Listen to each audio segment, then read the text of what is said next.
नमस्कार, मैं रीमा प्रसाद। क्या पश्चिम बंगाल में सत्ता की कुर्सी पर ममता बनर्जी चौथी बार भी काबिज होंगी?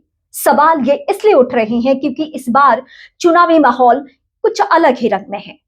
2011 से लेकर 2026 के चुनावों में बहुत फर्क आ चुका है। साल 2011 में जब सत्ता की कुर्सी पर काबिज हुई थी ममता बनर्जी, तब लेफ्ट को हराया था। तब लेफ्ट से बंगाल आहत भी था।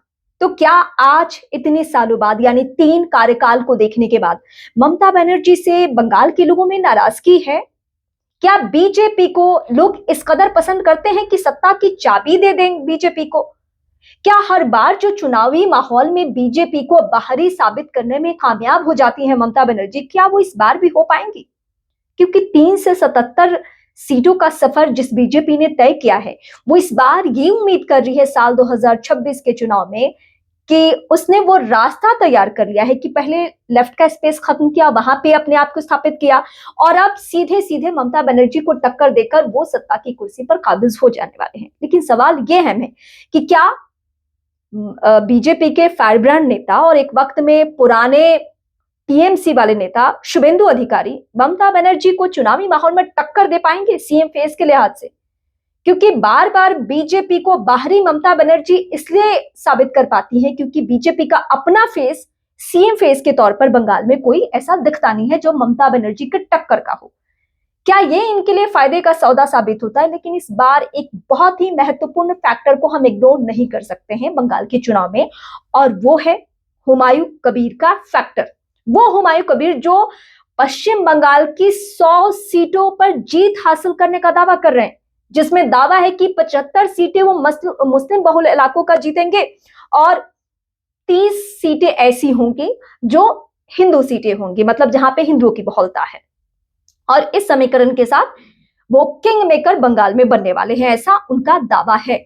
लेकिन क्या ममता बनर्जी इतनी आसानी से सब कुछ होने देंगी? जिसके रगों में राजनीति बहती हो और जिसने सियासत के लिए अपना सब कुछ दांव पर लगा दिया हो, क्या वो ममता बनर्जी इतनी आसानी से हुमायूं कबीर से लेकर बीजेपी को सत्ता की चाबी सौंप देंगी? सवाल बहुत सारे अहम है क्योंकि बंगाल चुनाव या यूपी का चुनाव या बिहार का चुनाव बहुत फर्क है। बंगाल जाते जाते बीजेपी को कुछ अलग ढंग से चुनाव वहां पे लड़ना पड़ता है क्योंकि वो अलग ही आप ये कह सकते हैं कि चुनावी हिंसा सबसे ज्यादा आप पश्चिम बंगाल में ही देख सकते हैं। बहुत अग्रेसिव चुनाव, बहुत भड़काऊ स्टेटमेंट, इस तरीके से आप उसे देख सकते हैं।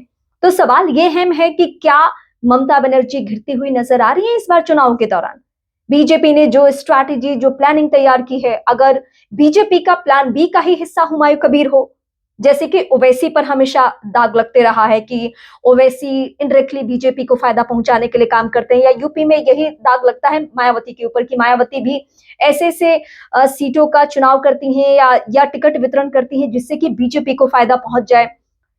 तो क्या हुमायूं कबीर भी प्लान बी के तहत बीजेपी की बी टीम बनकर वहां पे काम कर रहे हैं? क्योंकि मुर्शिदाबाद से लेकर मालदा, ये पूरा बेल्ट जो है वहां पे मुस्लिमों की बहुलता है, यानी मुस्लिम वोटर वहां निर्णायक भूमिका में है। तो यहाँ पे अगर टीएमसी को, यानी ममता बनर्जी की पार्टी को सफलता नहीं हाथ लगती है तो उनको बंगाल की सत्ता की कुर्सी तक पहुंचने में परेशानियां आ सकती हैं।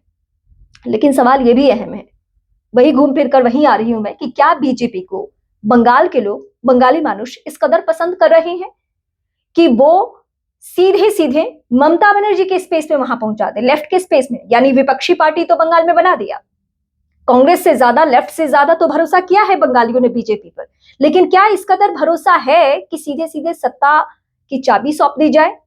ये सवाल इसलिए मैं बार बार दोहरा रही हूं क्योंकि ये बिहार का चुनाव नहीं है और ना ही ये यूपी का चुनाव है, ना ही ये किसी और प्रदेश का चुनाव। ये बंगाल है जो अपने रंग, अपने मूड, अपने अलग मिजाज के लिए जाना जाता है।